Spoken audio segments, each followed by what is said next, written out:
Eh bien salut tout le monde, c'est AZK, bienvenue pour ce DeFi Actu du 9 octobre 2023. Pas mal d'actualités pour aujourd'hui, 2-3 trucs dégènes aussi qu'on va aller voir. Et on commence du côté de D-Bank, il s'est passé quelque chose d'assez particulier hier. Il y a ce gros compte sur D-Bank, Sneur, qui a mis un shitcoin en avant qu'il avait créé, etc. Il a bien bad buzzé avec ça, évidemment. On voit que maintenant son score de respect, sa crédibilité sur D-Bank, elle est de 1 sur tous ses posts. Tout simplement, c'est un gros compte, il a promu un shitcoin, c'était évident que ça allait finir comme ça. Au final, ce qui s'est passé, c'est que il a dumpé tous ses tokens à la gueule de ses followers, et du coup, il s'est fait à peu près 10 000 dollars. Franchement, est-ce que ça valait 10 000 dollars sa crédibilité qu'il avait sur D-Bank? Je pense pas. Moi, je trouve ça quand même vraiment dommage d'insulter limite, de chier sur sa communauté comme ça pour juste 10 000 balles. Bon bah écoutez, grand bien lui fasse. En plus, il a été très vilain sur la manière de faire. J'ai vu justement des threads sur D-Bank par rapport à ça, mais en gros, il a utilisé des smart contracts qu'il n'a pas vendus directement depuis son adresse, donc les ventes elles étaient actionnées depuis une autre adresse, mais au final, voilà, les tokens qu'il avait lancés, ils sortaient de son portefeuille, il récupérait des USDT, donc il a clairement dumpé ces tokens. Je trouve ça vraiment dommage, je trouve ça vraiment désolant de voir ce genre de choses sur D-Bank. Et il y a eu une grosse hype en fait, il l'avait tellement mis en avant, il y avait des gros rewards sur ses posts, etc. Tout le monde en parlait hier et on pouvait pas le rater en fait sur D-Bank hier. Et ouais, je trouve ça vraiment dommage de créer un shitcoin comme ça, ensuite d'aller le dumper sur sa communauté. Et j'avais fait une vidéo justement sur le sujet, j'avais pas encore tous les aboutissants, c'était pas encore totalement fini, c'était vraiment à chaud sur cette dérive. J'ai parlé aussi d'une autre dérive qu'il y avait sur D-Bank et la vidéo a été super bien reçue. Donc merci à vous, merci pour les likes, etc. C'est un des meilleurs démarrages qu'il y a eu sur la chaîne secondaire, donc je suis super content. Allez, on passe sur un autre truc qui m'a un peu déçu, c'est le CEO d'Avalanche qui a fait 2 tweets, 2 dingueries d'affilée. En fait, il y a eu un hack du côté de Stars Arena, j'en ai parlé je crois dans le dernier DeFi Actu.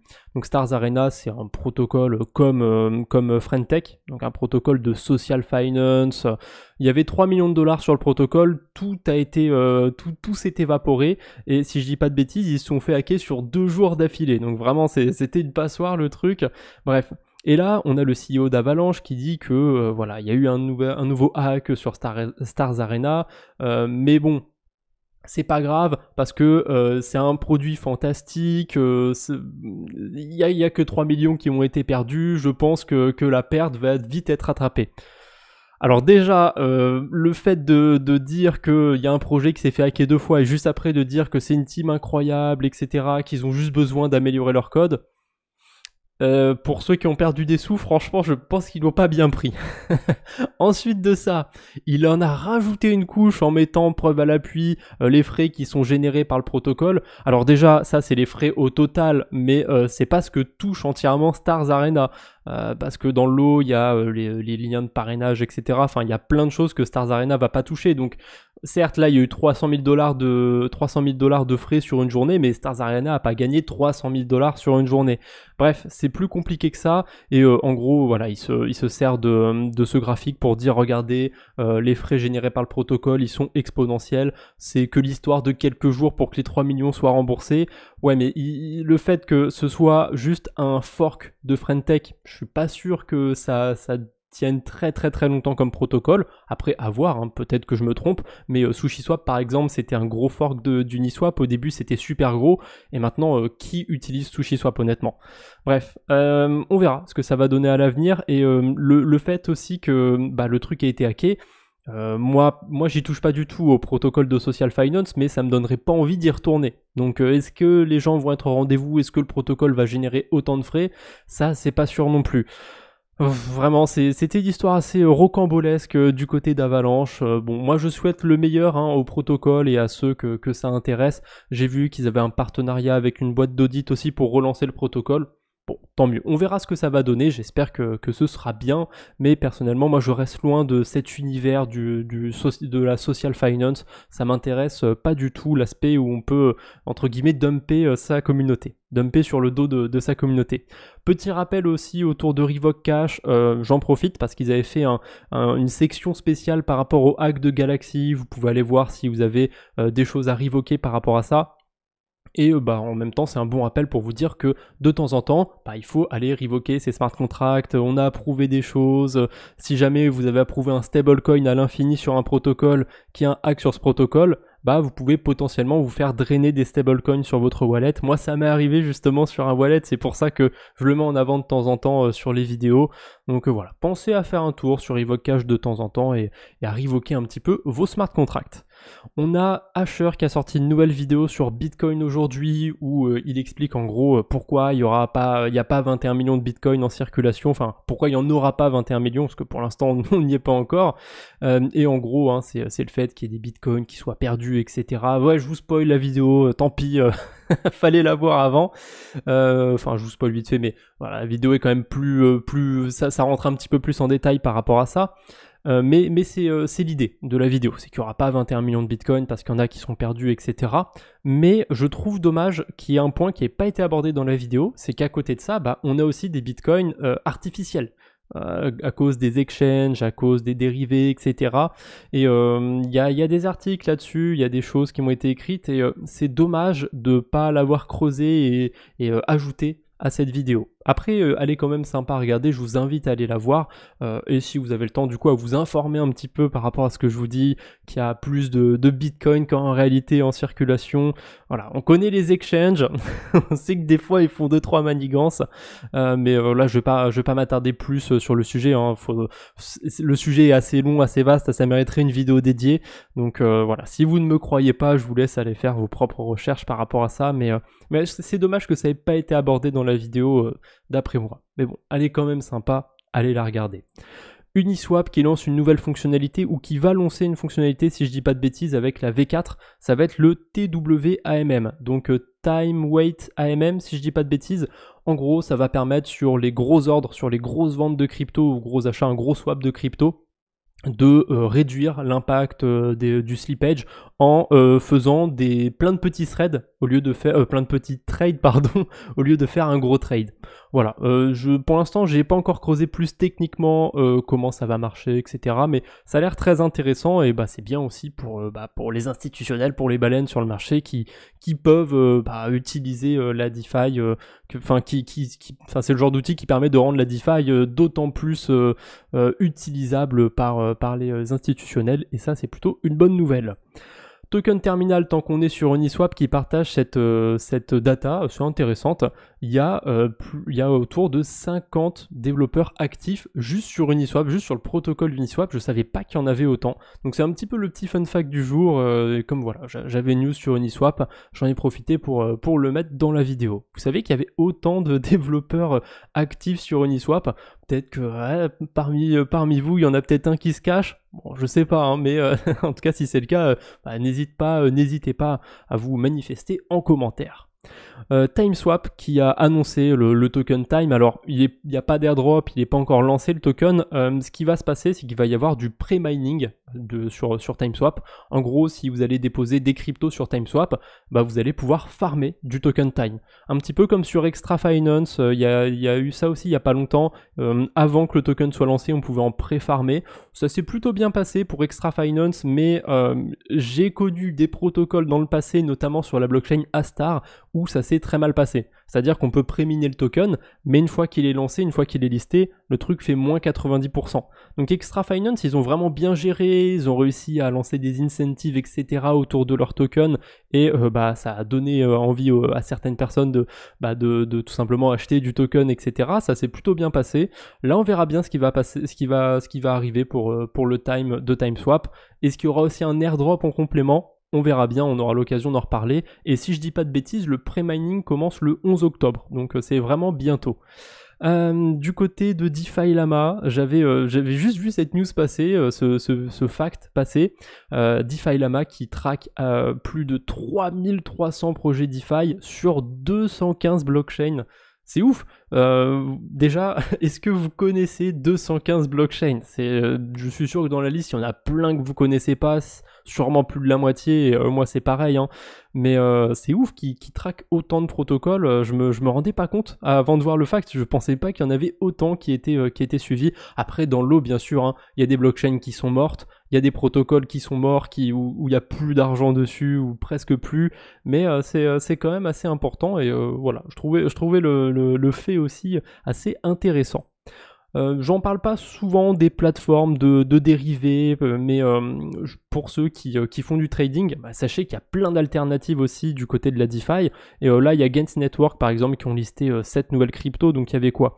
Il y avait Lido, PP, Injective, Rune, Trust Wallet Token, DYDX et GMX. Et je trouvais ça marrant qui est le GMX et le DYDX parce que souvent du côté des exchanges, les tokens d'exchange ils sont listés que sur leur protocole. Et là j'ai l'impression que du côté des plateformes décentralisées, ils font un petit peu l'inverse de ça et ils permettent sur différents protocoles de trader le token d'autres protocoles. Après, ça peut aussi permettre de shorter les concurrents, donc c'est pas plus mal pour eux, j'ai envie de vous dire. Mais ouais, je trouvais ça intéressant et voilà, j'avais envie de le partager pour une fois en vidéo.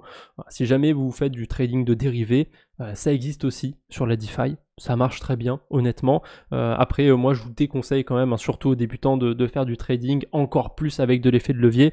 C'est un métier, trader. On ne s'improvise pas trader comme on s'improvise pas chirurgien ou quoi que ce soit. Voilà. Du jour au lendemain, vous mettez pas à faire de l'effet de levier parce que vous avez vu des gens qui gagnent des sous en faisant de l'effet de levier. Voilà, moi, je vois quelqu'un réparer le cœur de quelqu'un, c'est pas pour autant que que j'aurai le même talent que lui. Voilà. Souvent, le fait qu'il y ait de l'argent en jeu, les gens se disent ok, c'est facile de trader, je peux devenir riche et tout, je peux me faire plein de sous. Ouais, non. Faites le parallèle avec un médecin par exemple. Voilà, tout le monde ne peut pas soigner les gens. C'est un fait, c'est comme ça. C'est pareil avec le trading malheureusement. Donc voilà. Pour ceux qui sont déjà aguerris par rapport à ça, il y a des outils qui existent sur la DeFi. Et c'est super cool. Et tant qu'on est sur la DeFi, là on va rentrer dans le côté un petit peu dégène. Très dégène parce que j'ai même pas testé la fonctionnalité, donc je la passe là dans la news, mais c'est à prendre avec vraiment de très grosses pincettes.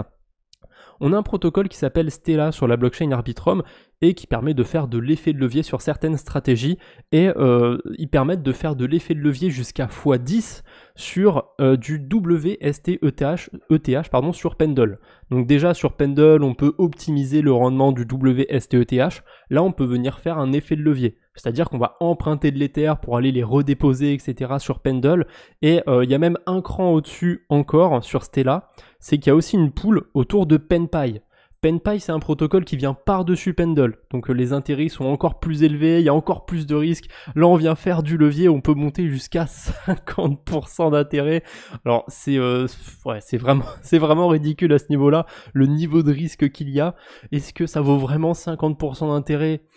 Je suis pas convaincu, mais pour les plus dégènes d'entre vous, voilà, il y a ça qui existe. On peut venir faire un effet de levier sur sur des protocoles assez complexes de la DeFi. Voilà, pour ceux qui se sentent d'utiliser ce genre d'outils, bah ça existe.